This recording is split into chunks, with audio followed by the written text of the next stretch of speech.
Imagine you are a person who considers themselves quite intelligent and creative. People around you have always recognized this in you. At the same time, this same creativity, which seems like a superpower, comes with an equal curiosity to spend hours using the internet, watching videos on YouTube, social media, having very good conversations on Discord, and learning various curiosities that will one day be very, very useful in your life. At least, that's what you tell yourself, because as the hours pass, you realize that the world outside has already darkened, and that you have just spent your entire day on the internet.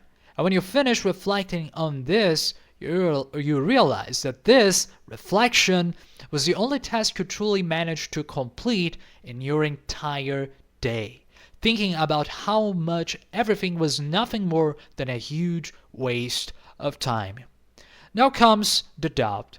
Why does this happen? You might blame big tech, capitalism, modern world life, or diseases that psychologists and psychiatrists stamp you with as if stamping cows in the middle of the herd. But at the end of the day, all of those are nothing more than forms of escapism. After all, isn't this the very same reason you keep spending hours on these apps? Instead of taking the reins of your own attention and your life, you continually follow the flow of what is put in front of you.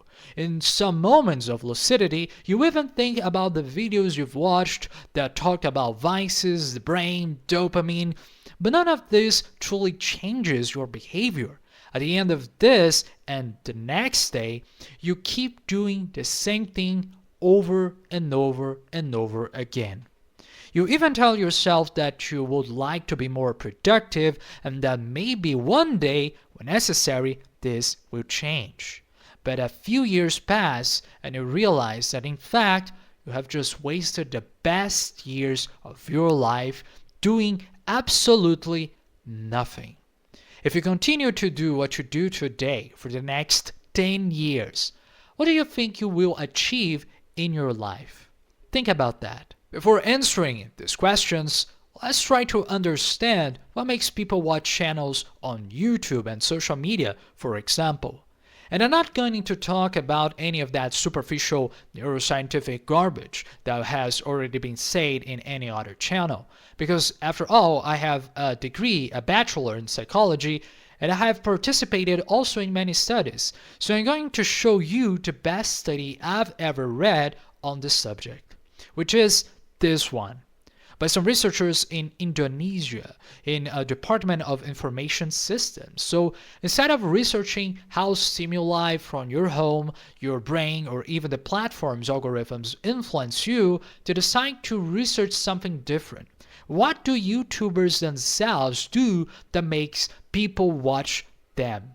After all, even if algorithms recommend content, the content is still made by people.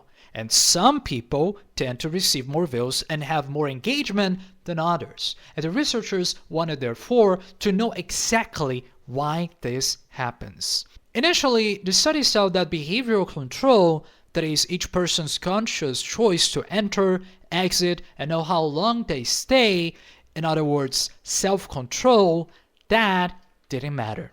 What mattered was something different, which was credibility.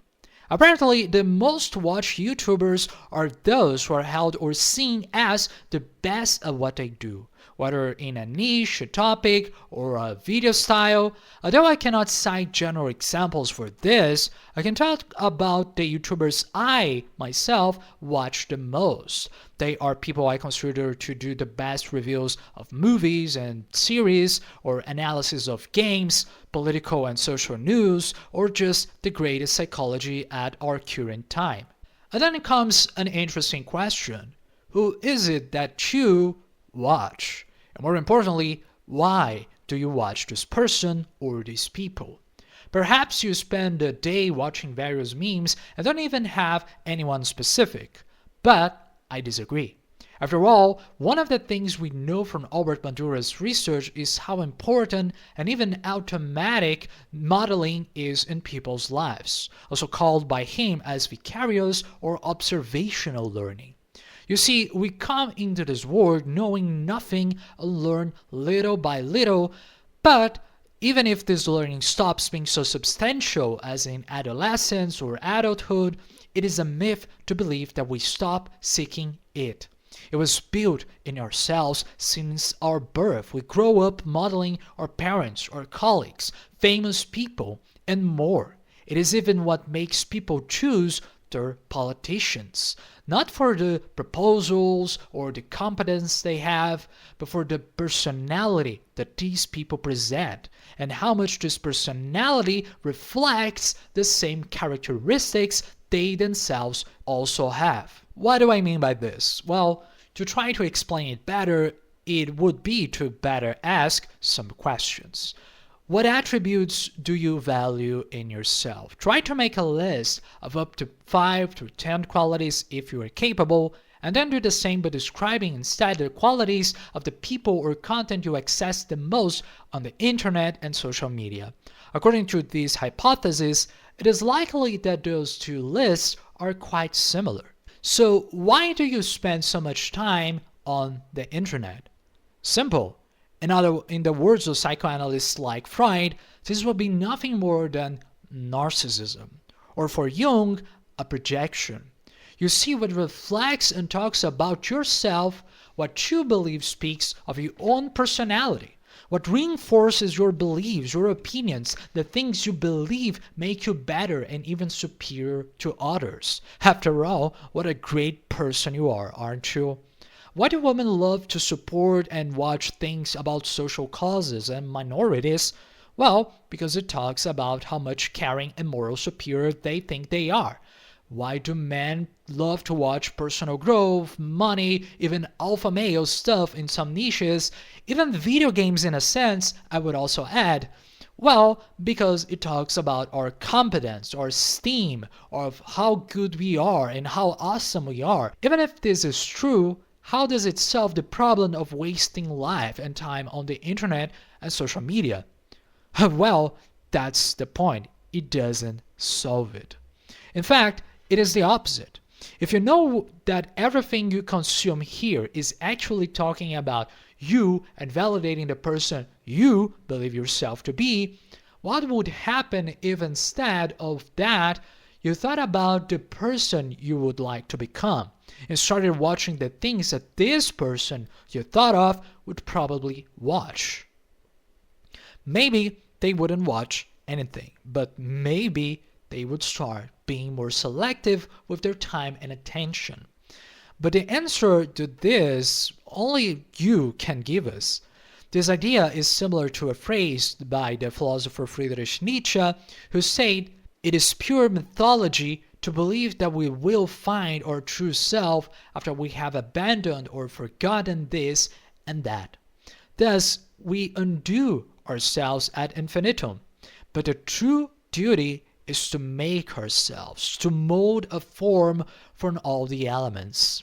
Always the task of a sculptor, of a productive being."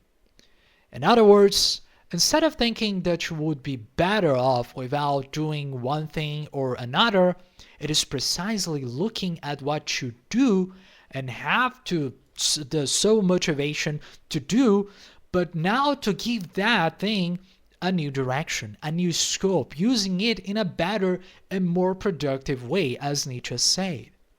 Therefore, try to do this exercise. Try to think, how would you like to be in the next 10 years? What attributes, what qualities? Be specific.